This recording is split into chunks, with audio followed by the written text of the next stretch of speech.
Hello guys, welcome back to BMRPkids Rocks channel. How are you all? So let's get into the video. రోజు మనం చక్కెర పొంగలి ఎలా తయారు చేయాలో చూద్దాం. ఒక కప్పు బియ్యం తీసుకోండి. అందులోకి హాఫ్ కప్పు పెసరపప్పుని తీసుకొని వాటిని శుభ్రంగా కడుక్కొని పక్కన పెట్టుకోండి. ఇప్పుడు దానిలోకి 2 కప్స్ ఆఫ్ వాటర్ని యాడ్ చేసుకొని దాన్ని కుక్ చేసుకోండి. ఇప్పుడు కొబ్బరిని ఈజీగా ఎలా కట్ చేయాలో చూద్దాం. కొబ్బరిని చూపిస్తున్న విధంగా సెమీ సర్కిల్ పీసెస్లో కట్ చేసుకొని పక్కన పెట్టుకోండి.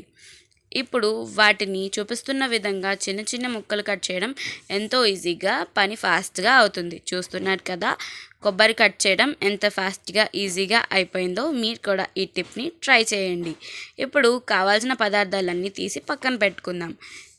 ఒక ప్లేట్లో జీడిపప్పుని తీసుకొని పక్కన పెట్టుకోండి. దానిలో చిన్నగా కట్ చేసిన కొబ్బరి ముక్కలు, కిస్మిస్ని కూడా పక్కన పెట్టుకోండి. ఇప్పుడు ఒక కప్పు పంచదారని తీసుకోండి.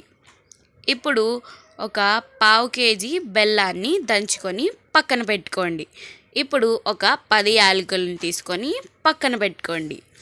ఇప్పుడు తయారీ విధానాన్ని చూసేద్దాం. ఇప్పుడు ఒక బాండీలోకి 150 గ్రామ్స్ నెయ్యిని వేసుకొని కరిగించుకోండి. చూస్తున్నారు కదా, నెయ్యి పూర్తిగా కరిగాక దీనిలోకి జీడిపప్పుని యాడ్ చేయండి. జీడిపప్పు కొద్దిగా కలర్ చేంజ్ అయ్యేంత వరకు ఫ్రై చేయండి. ఈ జీడిపప్పుని కానీ డ్రై ఫ్రూట్స్ని కానీ ఫ్రై చేస్తున్నంతసేపు సూపర్ అరోమా వస్తుంది.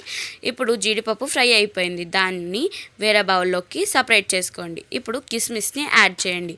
అది కూడా ఫ్రై చేయండి. ఫ్రై అయ్యాక బౌల్లోకి తీసుకొని పక్కన పెట్టుకోండి. ఇప్పుడు చిన్న ముక్కలుగా కట్ చేసి పెట్టుకున్న కొబ్బరి ముక్కల్ని కూడా యాడ్ చేసి ఫ్రై చేసుకొని అవి ఫ్రై అయ్యేదాకా ఫ్రై చేసి ఒక బౌల్లోకి తీసుకొని పక్కన పెట్టుకోండి.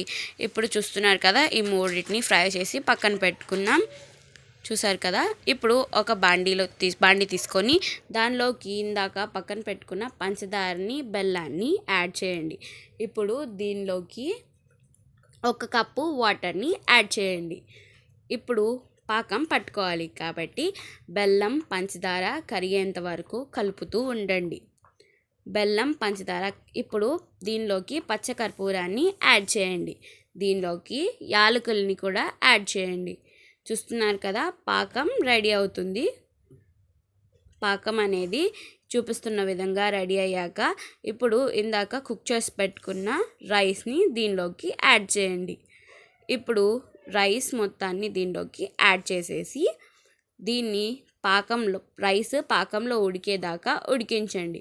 చూస్తున్నారు కదా, పాకం రైస్ మొత్తం కలిసేదాకా కలపండి.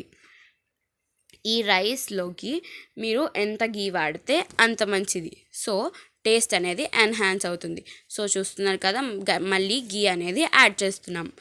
ఇప్పుడు దీన్ని ఒకసారి కలపండి. ఇప్పుడు దీనిలోకి ఇందాక ఫ్రై చేసి పెట్టుకున్న జీడిపప్పు, కిస్మిస్, కొబ్బరి ముక్కల్ని యాడ్ చేస్తున్నాం.